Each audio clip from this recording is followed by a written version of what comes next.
Hello, konnichiwa, beautiful people. My name is Ran from Yumi Tarot.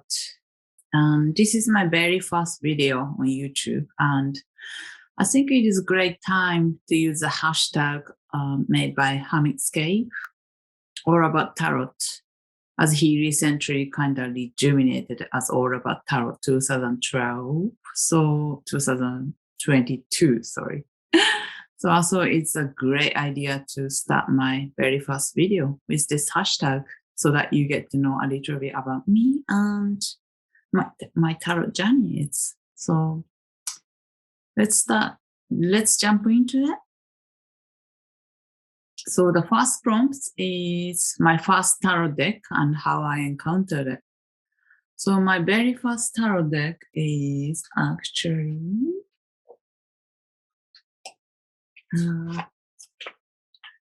yes, my trusted Aristocrat Source Tarot. I hope this doesn't drive a lot of people away. But this is my very first tarot deck, and how I encountered it is, well, actually, it wasn't really. I didn't really come for the tarot, to be honest. I was more interested in esoteric and occult knowledges, and at the time, I was watching the ceremonial magician's YouTube channel a lot, and he was mentioning about all the planetary magic and esoteric knowledges, occult, and of course Aleister Crowley and his magic. So I was interested in Aleister Crowley. Not that I liked him or I wanted to be like him or anything like that, but it just something that come into my interesting research. And so I started looking into about him and I found out he's got a tarot deck. So that's why I wanted to get this tarot deck. So I got it in a shop. It's more like a warehouse actually. The shop, it's like an online shop for the warehouse based in, I think it was in North London somewhere, maybe Tottenham or somewhere like that. And when I went to this shop/warehouse, they have a lot of like herbs, crystals, Tibetan cushions and tapestries and whatnot. And they only had like 2 tarot decks, which was Rider-Waite-Smith and Source Tarot. So of course I picked the Source. And so this is my very first tarot deck. Of course, it was very, very hard to read for the beginners, as you can imagine, but it really pushed me to study, really research into the tarot meanings for each card, really looking into a lot of YouTuber scripts. And so it really pushed me to study about the art of tarot. So this is not my everyday deck, but it's still got really great sentimental value to it. So this is my very first tarot deck. So next, my last deck and how my tastes have changed since my first. Okay, so my last deck, the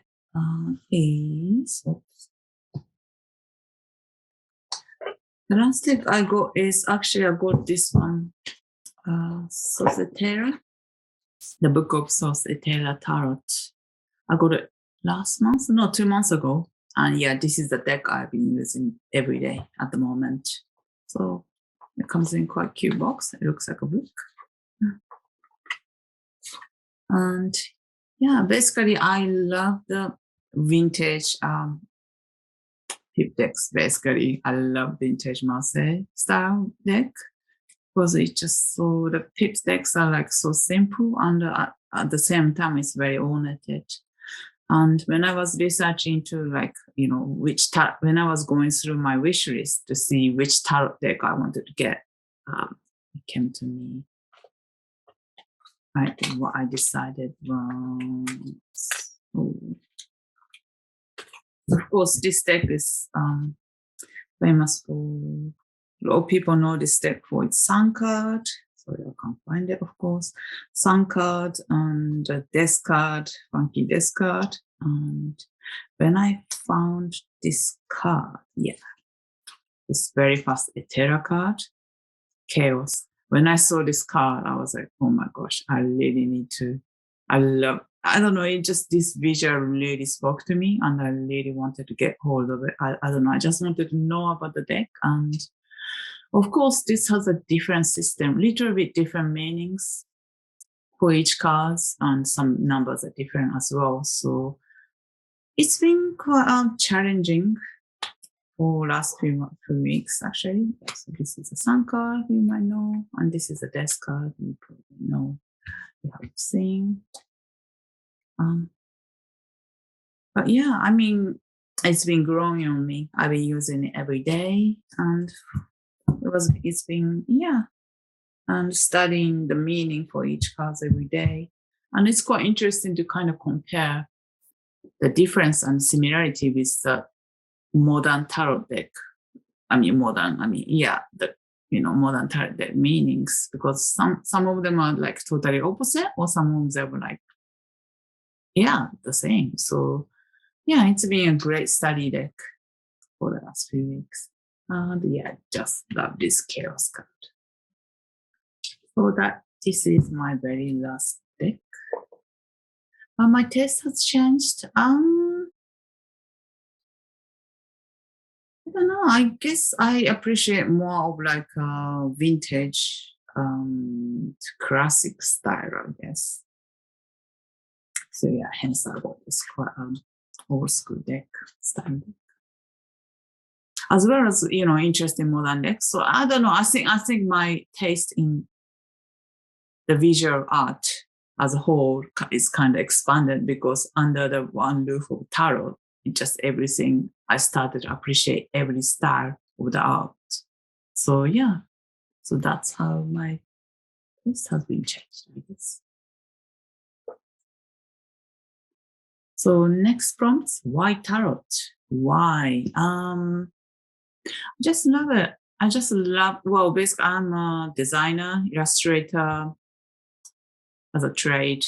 So I do graphic design, illustration, animation, that kind of stuff. So the art in general, fine art or drawing, painting, everything, visual art in general is all my interest. And when I discovered about tarot and found how people are so enthusiastic about the art of tarot, it so fascinated me,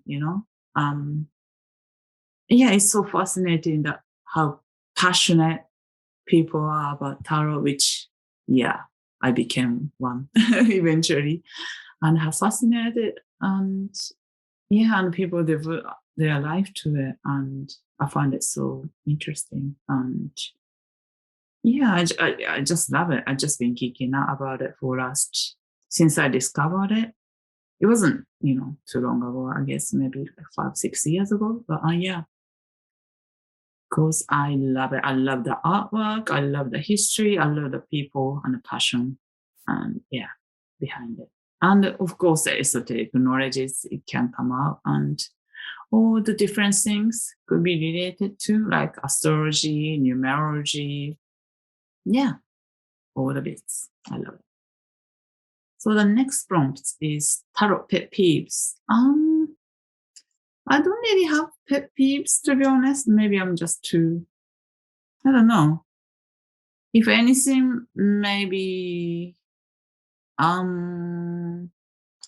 feel like we don't I don't really hate on I don't know. I mean, when people kind of really disregard about jumpers, when you shuffle the deck and when the card jumps out, I think it's like anything is kind of, there's no accent, I believe, especially when you like dealing with the card. So when the card jumps out, when the card jumps out while you're shuffling, or while you're handling the cards, I think it's something that we should appreciate and not to be hate on.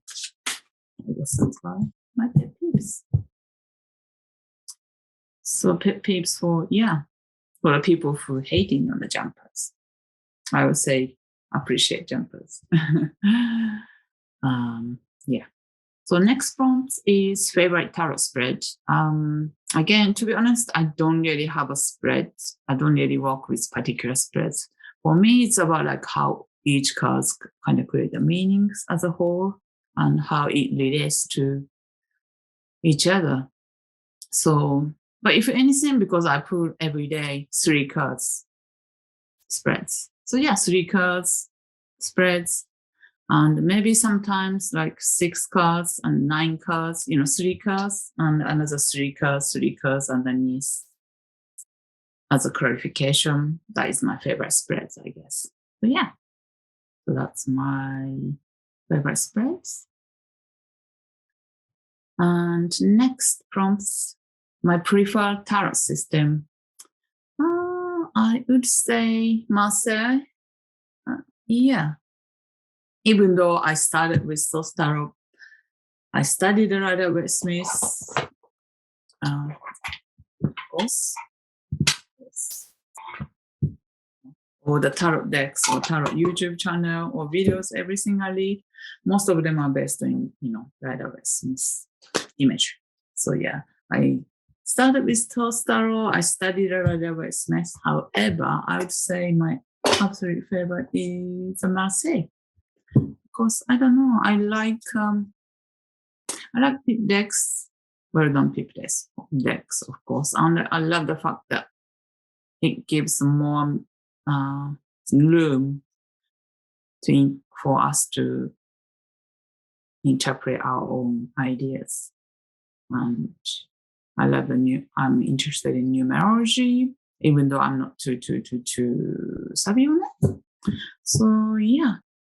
And how the layout, it just, even pips is not just that, it's quite deep. If you start thinking about colors, the positions, numbers, of course, and layout, everything. So yeah, I love Marseille style. Marseille style is my preferred type system, I'll say. So that's that. And next prompt, tarot rituals. I would say Palo Santo. I love Palo Santo. I always smudge it every time I handle the decks. So yeah, Palo Santo or sage or incense, of course, and crystals. I don't have a lot of crystals, but I normally just have my trusted amethyst with my daily tarot deck, with my daily decks. So yeah, crystal and incense, Palo Santo. Next prompts, how do I use tarot? I use tarot is my part of my morning ritual now. So I use tarot to start my day off, to give some type of guidance or some type of guidance, something for me to be aware of, something for me to kind of lead the energy. Well, I don't really use it as a divination as per se, but I use it as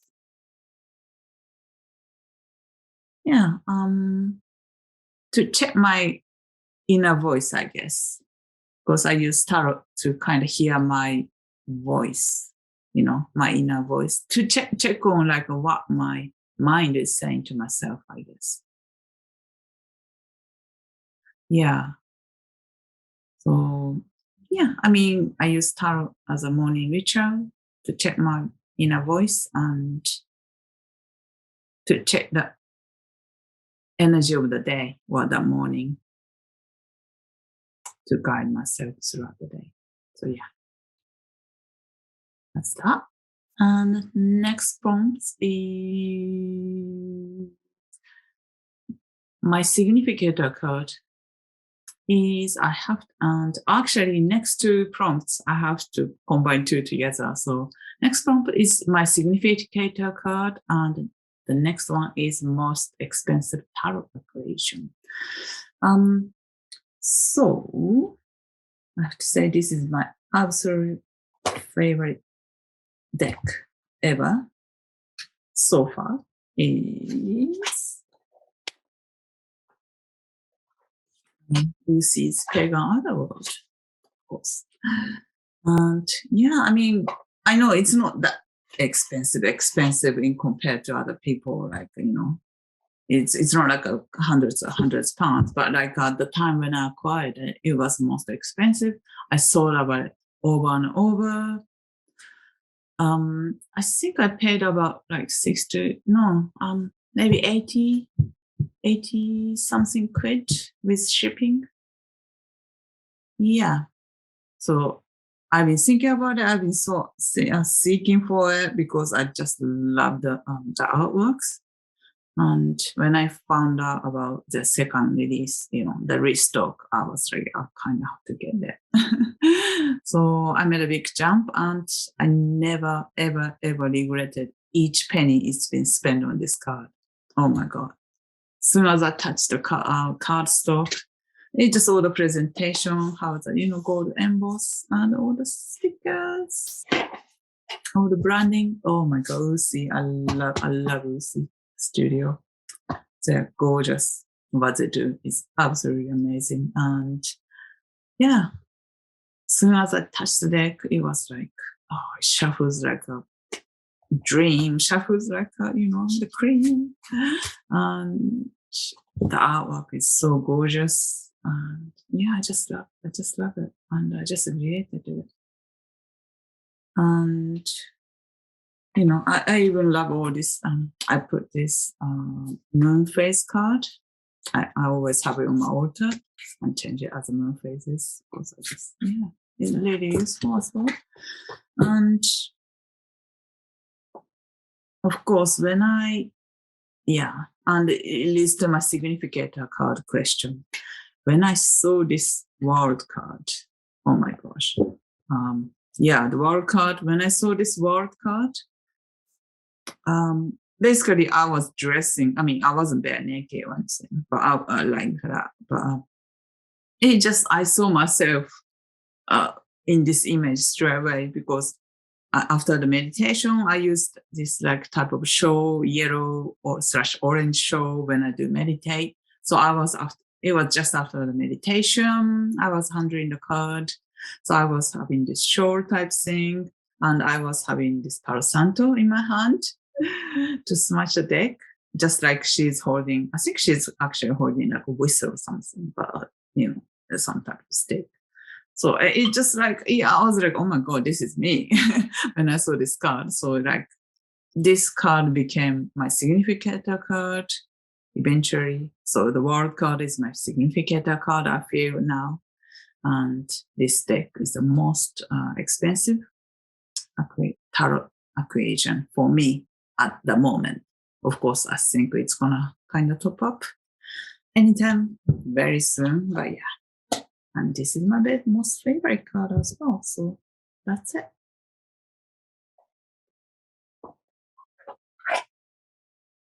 It's getting cloudy. Okay, so the next prompts, my unicorn deck. The tarot deck is so hard to find. Unicorn deck, I don't think because I don't really, I'm not the person who buy a lot of decks, even though there's so much in my wish list. However, I don't know, unicorn, I have to say, the decks I haven't really found yet is something that is modern Japanese deck I could relate to.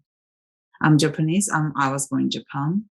Now I live in London for the last 20 years. However, I'm Japanese born. And even though there's a lot of like Japanese influenced tarot cards, like, ukiyo-e tarot or like kawaii manga type tarot, both of them, the style, it's just two different extremes, right? Kawaii, cutie, manga style is really too modern, or, modern, and ukiyo-e style is too traditional. So for me, as a modern Japanese who lives in Western world, I feel like there's some deck that I want, something that represent myself, kind of more like I can relate. as a Japanese person. I think that's the unicorn deck I've been looking for. Or maybe that's something that I want to create, maybe. So yeah, if there's anybody there, if there's anybody out there who would like to create modern Japanese deck related to people like me, give me a shout. I would be happy to do the drawing, illustration, design, anything. So yeah, give me a shout. Next prompt. What's the most important lesson the tarot has taught me? I would say to be my reality, my the voice, my mind image is not the reality. Yeah. What I see is not always the reality, I guess. That's how I use I use tarot as the voice to check my inner voice and to kind of trying to learn and to be able to look at the world more objectively, I guess, less subjective way. So yeah, I think that's the way. That's what the most important lesson tarot has taught me, to give me the different voice in my head, the give different voice to the situation or anything rather than my own inner voice. So yeah, that's the most important lesson that tarot has taught me. And the final question, a final prompt, tarot dinner party guests.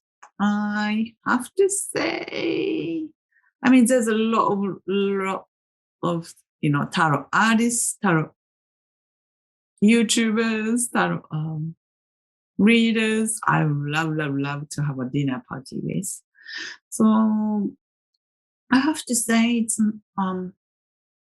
everybody, anyone with a tarot deck or any tarot enthusiast, anybody who loves tarot all over the world, I would like to have as a dinner party guest, so that we can read each other, we can read to each other, show geeking out about the tarot, and learn from each other. So yeah, I think that's my dinner party guest idea of tarot party dinner guest. Everybody with tarot. So yeah. So that is my answers to hashtag all about tarot 2022. And it was my very first video. So thank you so much if you stuck with me to the end. And yeah, hope to see you next time soon. My name is Ran from Yumi Tarot. And yeah, sayonara and see you soon. Bye.